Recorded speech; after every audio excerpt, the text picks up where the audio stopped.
Muito boa noite, minha gente. Sejam bem-vindos a mais um Carregando a Cruz, nosso comentário bíblico semanal aqui do canal, né? Lembrando que aqui no nosso canal nós temos o Carregando a Cruz, toda terça, 8 horas da noite. Na quarta-feira, o Projeto EBD, que a gente comenta as aulas da revista Betel, né, da editora Betel, da Igreja Assembleia de Deus. E às quintas-feiras, algumas quintas-feiras, nós temos aí o Pensa Comigo, né, que a gente fala sobre temas variados. Hoje vamos falar então sobre felicidade, né? Você é feliz? Você sabe conceituar o que é felicidade? O que faz alguém ser feliz? Será que existe uma resposta única para isso? Será que é possível ser feliz? Há quem diga que felicidade é um estado, não existe ela, né? Você ser feliz. Você está feliz ou está triste? É uma das respostas que é dada. E a gente vai conversar um pouquinho hoje à luz da Bíblia e também da filosofia. Esse é um vídeo que a gente pode botar nas duas playlists, né? Tanto no Carregando a Cruz quanto no Pensa Comigo. Né? E o Pensa Comigo eu coloco no outro canal também, de filosofia e direito. Né? Acho que eu vou fazer isso, vou pôr esse canal nas duas playlists. Obviamente, esse vídeo, né, nos dois canais, nas duas playlists. Acho que eu vou fazer isso. Vamos ver. Muito bem, então o que a gente vai ver aqui? Bom, eu vou comentar um pouquinho sobre a ideia de felicidade do Antigo Testamento, do Novo Testamento, da filosofia antiga, né? Vou pular a filosofia medieval, né, a patrística e tal, e falar um pouquinho sobre o pensamento moderno e aí fazer uma análise um tanto crítica, né, algumas ponderações. Beleza? Vamos ser breves aí em nossos comentários. Claro que eu vou só pincelar, tá, gente? Não é uma aula sobre filosofia da felicidade ou filosofia moral. Beleza? Então vamos lá. Primeira coisa, né? No Antigo Testamento, aqui tá minha cola, tá, gente? Então por isso que eu tô olhando aqui pro lado, né? Como quem já assiste alguns vídeos meus aí sabe disso. Então, primeira coisa, no Antigo Testamento, eu peguei como base o texto no Salmo 1º, né? O Salmo 1º tá lá, bem-aventurado aquele que não se assenta à roda dos escarnecedores e tal, né? Vou até ler aqui, que eu não sei ele de cor, né? Mas vamos ler aqui, ó. Ó o Salmo 1º. Vamos lá, Salmo 1º. Muito bem. Salmo 1º, versículo 1º. Bem-aventurado o homem que não anda no conselho dos ímpios, aqui eu estou usando Almeida Revista Atualizada, tá? Dos ímpios, nem se detém no caminho dos pecadores, nem se assenta na roda dos escarnecedores. Antes tem o seu prazer na lei do Senhor, e na sua lei medita de dia e de noite. O sentido aqui, né, o termo usado é Ezer, ou Ezer, né? Não sei a pronúncia correta, mas é por aí. Né? E significa uma expressão um tanto poética, que ela é uma interjeição, uma exclamação, e diz assim, quão abençoado é essa pessoa, abençoado ou abençoada. Né? Então a felicidade no Antigo Testamento está ligada à bênção de Deus.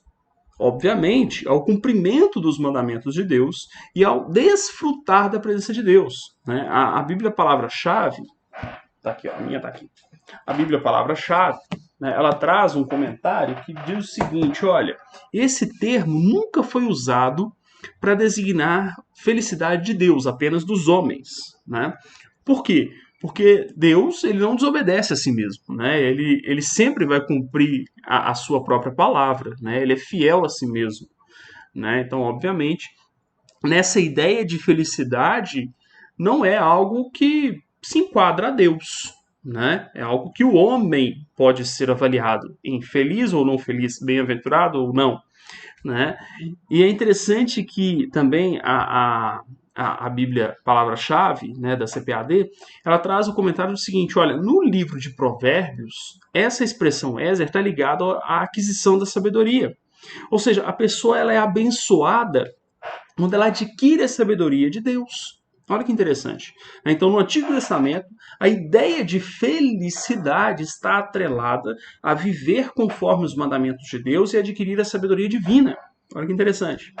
Aí nós vamos para o Novo Testamento. E eu tomei como paradigma o capítulo 5, no versículos 3 a 11. Óbvio que eu não vou ler, são as bem-aventuranças.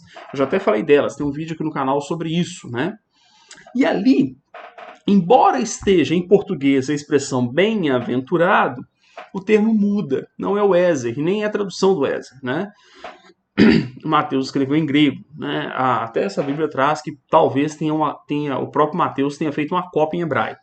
ou escrito em hebraico e feito uma cópia em grego. Mas enfim, a gente pega a versão grega, que é a mais conhecida, né? E ali o termo que aparece é Macários, né? Macários tem a ideia de felicidade, contudo Macários também é dito a respeito de Deus, né? Esse termo, Deus se alegrando. Por quê? Porque a ideia que Macários traz é uma ideia de decretado a felicidade, ou declarado feliz, né? Ou seja, aquele que sofre ali, né, bem-aventurados que choram, bem-aventurados que são perseguidos, os que mentem, os que sofrem as injúrias, né? Não me lembro bem a expressão que está lá, mas enfim, são perseguidos. Então, esses são declarados felizes. Portanto, existe uma ideia ali em Mateus capítulo 5 de uma orientação, até mesmo uma ordem. Alegrai-vos. Né? Tem até um pastor, Jonas Madureira, ele interpreta dessa forma. Então não é bem-aventurados que choram. É como se Jesus estivesse dizendo, alegrai-vos quando chorarem, porque vocês serão consolados. Em resumo, alegrai-vos quando vocês passam as dificuldades, porque vocês esperam um reino celeste. A vossa felicidade não é aqui. Alegrai-vos porque vocês herdarão a terra, vocês herdarão a salvação. Então alegrai-vos por aquilo que vocês esperam. Né? Essa é a ideia do Novo Testamento. Perceba que o Antigo Testamento ele traz a ideia de você se alegrar com a bênção de Deus presente. O Novo Testamento traz a ideia de você se alegrar com o reino vindouro de Deus. Parece antagônico, mas na verdade eles se somam, ok? Eles se somam. Eu vou deixar para falar isso no final. Vamos ver aqui a filosofia antiga, que eu acho que é mais didático. Contemporâneo ali, né, a boa parte do Antigo Testamento e até mesmo a Jesus, talvez até mais a Jesus, porque o pensamento da filosofia grega data ali dos 400, 500 anos antes de Cristo, e ele vai ser muito forte na época de Jesus.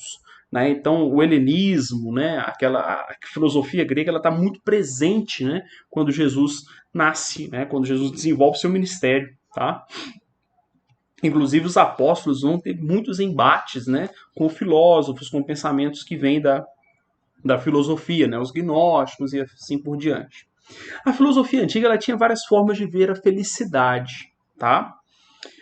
Epicuro, por exemplo, ele entendia que a felicidade estava atrelada ao prazer.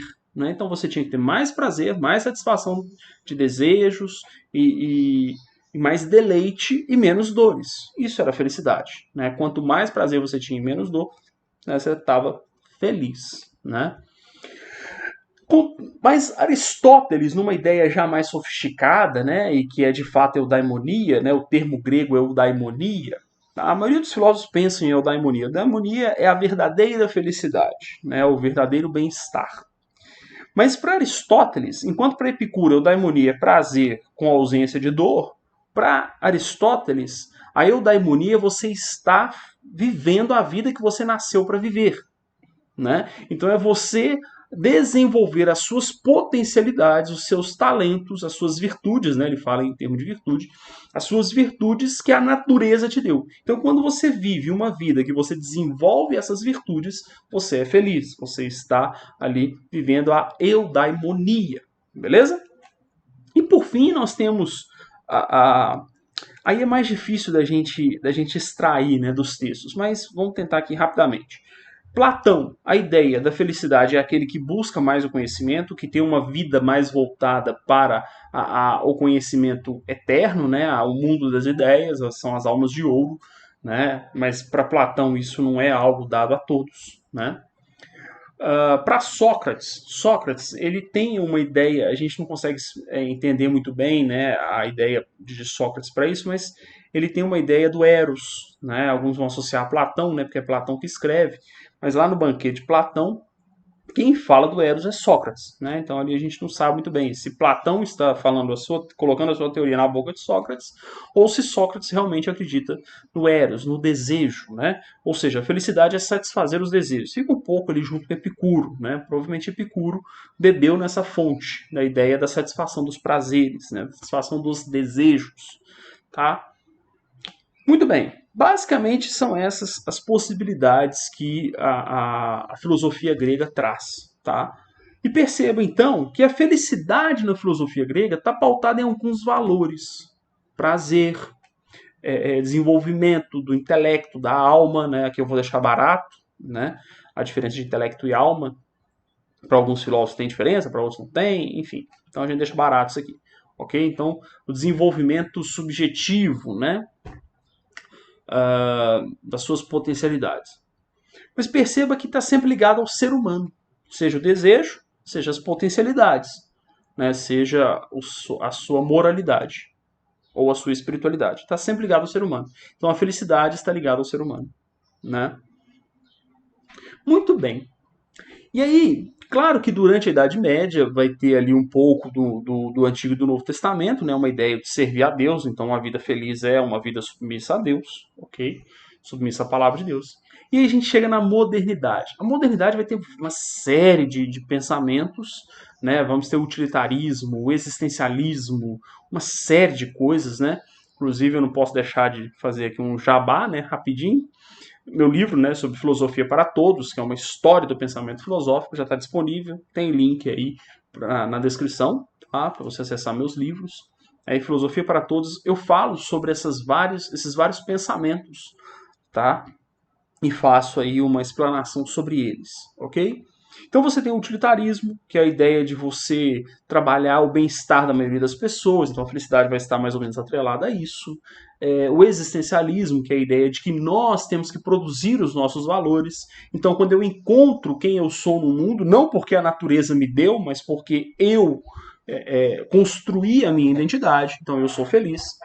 E assim por diante. Mas sempre vai ter algo atrelado a isso.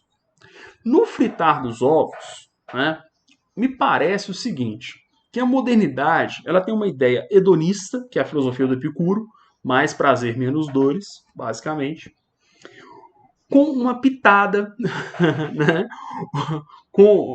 misturada, né, mesclada a ideia de Aristóteles, de você desenvolver as suas potências.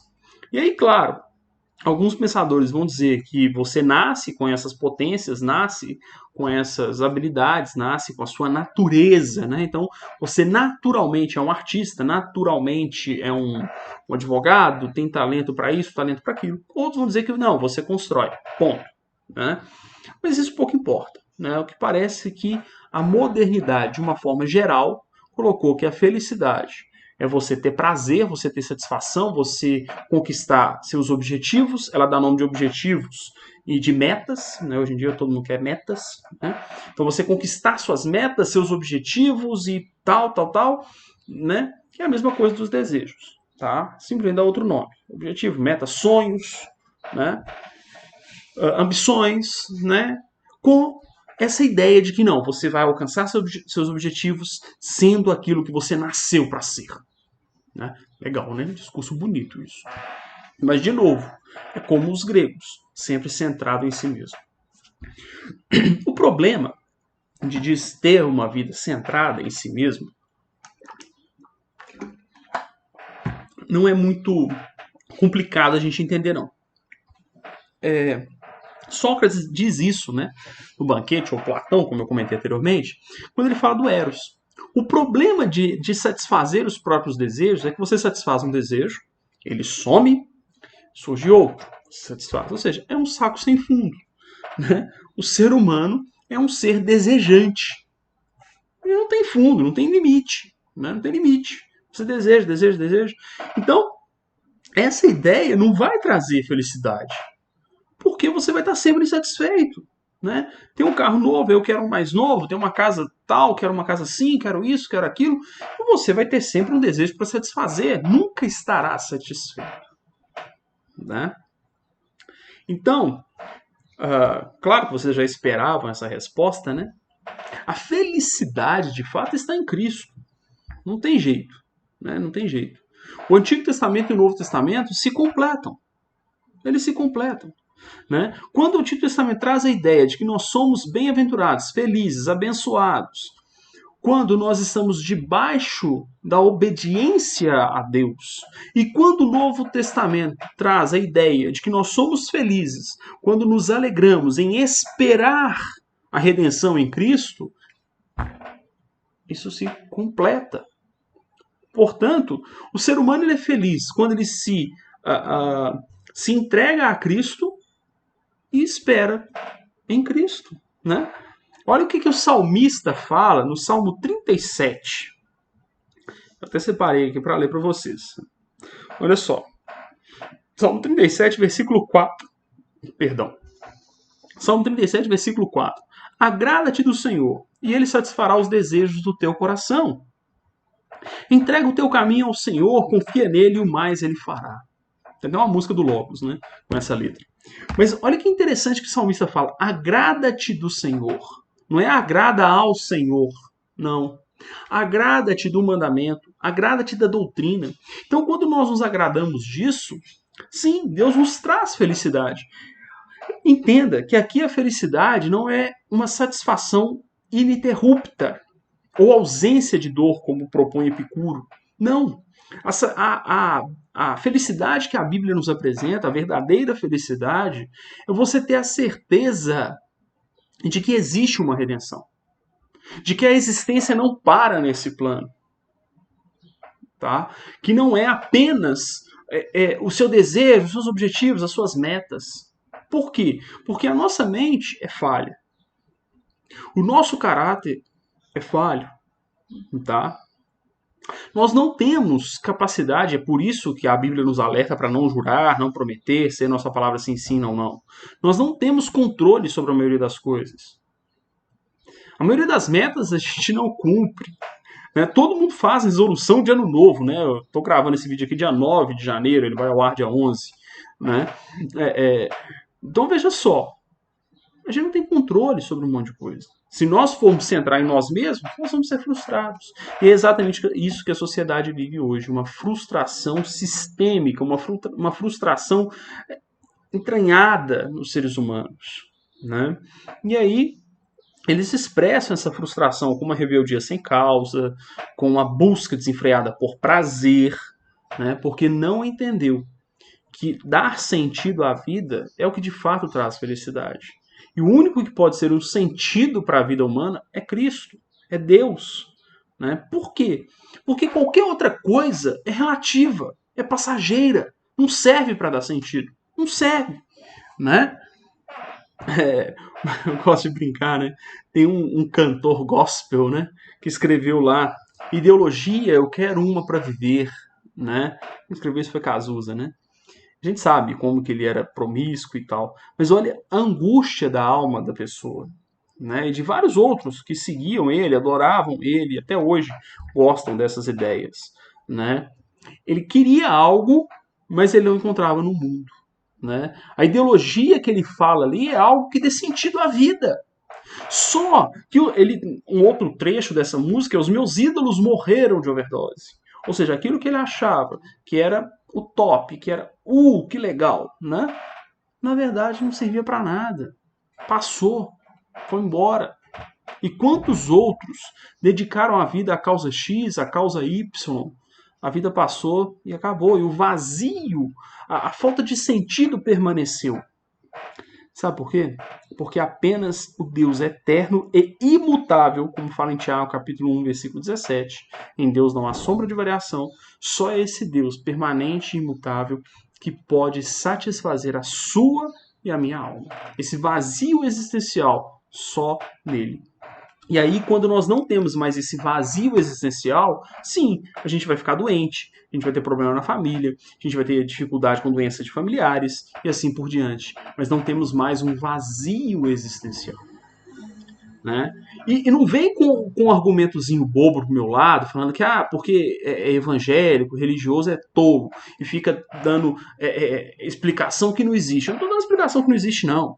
Tá? Porque o que eu estou dizendo é o seguinte: sim, nós estamos expostos à aleatoriedade da vida.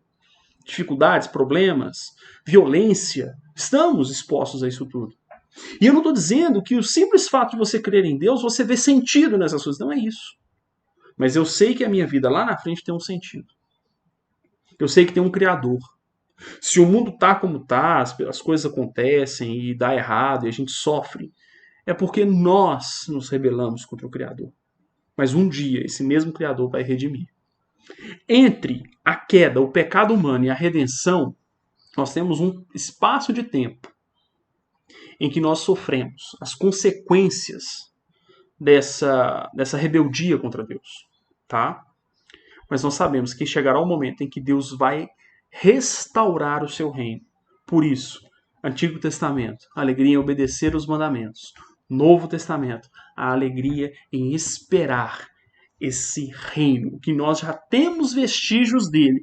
Nós já percebemos um pouco do reino de Deus, das bênçãos de Deus, e esperamos o dia que esse reino se implantará por completo. Ou melhor, que nós seremos levados para vivermos esse reino por completo. Amém? Essa é a verdadeira felicidade. Tá? O resto aí, satisfação de desejos e tudo mais, é bobagem. Salvo a questão do Aristóteles. Existe ali alguma verdade. Deus nos capacitou, nos deu alguns talentos, e a melhor forma de usarmos esses talentos é ajudando os nossos próximos. O nosso próximo, perdão, as pessoas à nossa volta. Eu espero que os vídeos aqui do canal, as reflexões que eu faço, te ajudem de alguma maneira, tá?